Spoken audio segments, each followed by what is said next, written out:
Hey there! Poverty is a serious problem in many countries around the world. Many people have low incomes, few opportunities, and struggle to survive. It seems like so many problems come from not having enough money. So you might wonder, why don't we just print more money? Everybody gets rich, everybody's happy, right? Well, this seemingly simple solution isn't as straightforward as it sounds. In this video, we'll understand, why don't the government just print more money? First, let's understand what happens when we print more money. If you ask your parents or teachers, they will answer it will lead to inflation. But what is inflation? Inflation is when prices go up because there's more money but the same amount of stuff to buy. Our economy is based on the law of supply and demand. When the supply is high and demand is low, then the price will go down. But if the supply is low and demand is high, then the price will go up. And that's called inflation. And when inflation gets really extreme, it's called hyperinflation. To understand more, let's use a simple example with bread. Imagine a loaf of bread costs $5. Bob, John, Alex, Jack, and Tony each have $5, and there are only 5 loaves of bread available. So, each person can buy 1 loaf of bread for $5.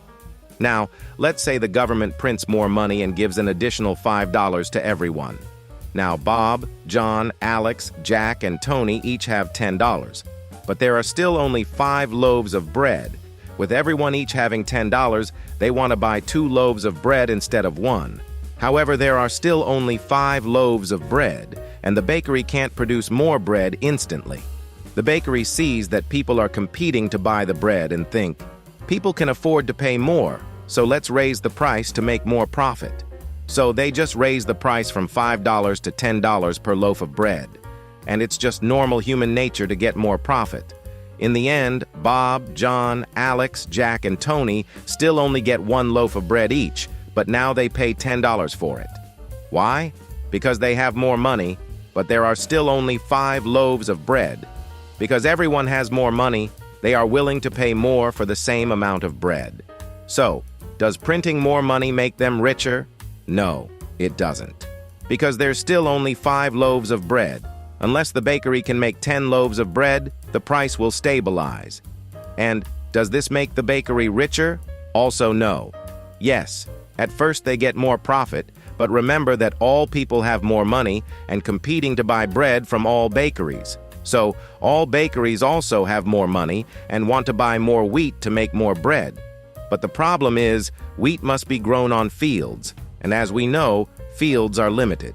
So, in the end, the wheat farmers can't keep up with the demand from the bakeries.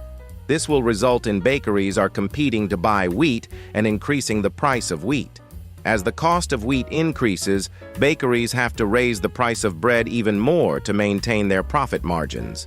In conclusion, printing more money without increasing the supply of goods and services leads to inflation, where prices rise and the value of money falls. This is why simply printing more money doesn't solve economic problems. Now that you realize printing more money sounds like a stupid idea, and you're probably sure no country would ever do that, well, some countries actually have, and it ended in disaster. Let's examine a few notable examples. Number 1, Weimar Republic 1920s. So, after the German Empire lost World War I, the German Empire was abolished in a revolution, and the Weimar Republic was established as the new Germany. The Weimar Germany was severely devastated by the war, with infrastructure in ruins and chaos all over country. To worsen matters, the Allied forces imposed hefty war reparations based on the Treaty of Versailles, which also angered this Austrian painter.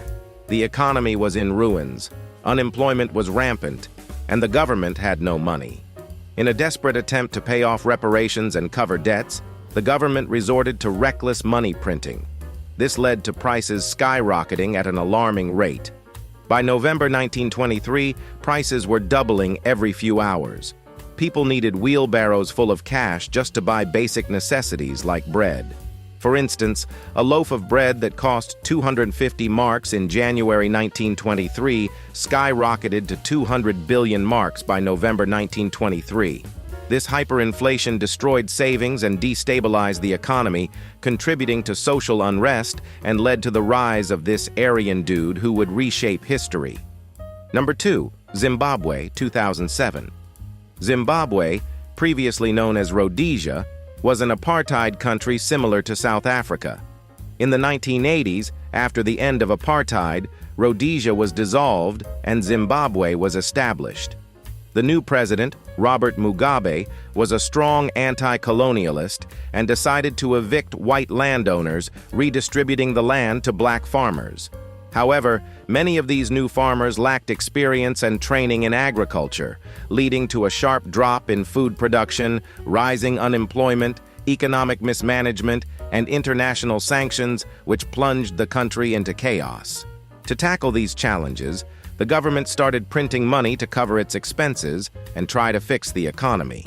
This reckless printing led to hyperinflation, where prices soared at an alarming rate. By 2008, Zimbabwe's hyperinflation rate peaked at an unimaginable 89.7 sextillion% per year. That's 89.7, followed by 20 zeros. The Zimbabwean dollar became practically worthless, and people had to carry huge stacks of cash just to buy basic items like eggs. Prices could double within a day, or even within hours. Number 3, Venezuela, 2016. Venezuela has the largest oil reserves in the world, even more than Saudi Arabia. As a wealthy oil country, Venezuela became heavily dependent on oil. Before 2008, when oil prices were high, Venezuela was a rich country, selling lots of oil and making tons of money. However, instead of using this money to develop their industries and economy, Venezuela provided a lot of subsidies to the people. At that time, Venezuela's socialist government that took over all industries, controlled the economy, and didn't allow private companies to grow. All the money was given out as subsidies, prices were fixed at very cheap rates, and making people happy. Everything seemed fine until the massive drop in oil prices after 2008. Venezuela, being overly dependent on oil, faced a severe drop in income and economic stability. This was worsened by rampant corruption, low tax income due to the lack of private businesses, and economic mismanagement. As a socialist government, they couldn't just stop or decrease the subsidies, as it would anger the people.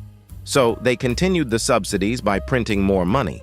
This excessive printing of money led to hyperinflation, where prices rose incredibly fast. The Venezuelan currency became worthless, with people even throwing it on the streets because it couldn't buy anything. This example shows how printing too much money can have disastrous consequences, even for a country with valuable resources like oil. Actually, it's not just these 3 countries that tried to solve their problems by printing more money and ended up with hyperinflation. Other countries like Hungary and Yugoslavia have also faced similar issues. From these stories, we can learn that printing more money might seem like an easy fix for poverty and economic problems, but it actually causes more harm than good. The key takeaway is that simply creating more money without increasing production just makes prices more expensive.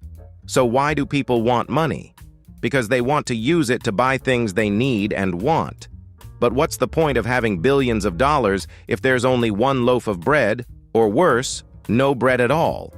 In the end, you can't eat money, so the money becomes useless.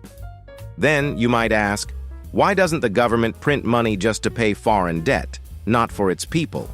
When a country prints more money, it becomes noticeable to other countries through economic reports, currency markets, and inflation indicators. Even if the new money is only used for foreign debt, it still increases the total money supply. This makes the currency less valuable and trustworthy in the eyes of foreign creditors. Foreign creditors won't accept devalued money because it reduces the value of the debt repayments they receive. They might see this money as toy money and lose trust in the currency, harming the country's economic reputation and stability. So, what's the correct solution? Well, governments should focus on creating value. This means investing in education, building infrastructure, supporting technology, helping businesses grow, and managing resources and the economy efficiently. If there's a high supply with high demand, then prices will stabilize. When the government supports businesses to produce more, businesses will hire more people, creating jobs, and products will become more common. People who get these jobs can afford to buy products, and because they work hard to earn their money, they value it and are more mindful of their spending. This helps to prevent wasteful spending and keeps demand in check. And the sellers, even with high demand, can't just raise prices because the products are so common that there are lots of competitors. People will be happy, and the country will be prosperous. This is what some successful countries like Japan and South Korea did. If you're interested in inflation, I'll explain more about in another video. If you want me to make other videos explaining these topics, please like and subscribe. Thanks for watching.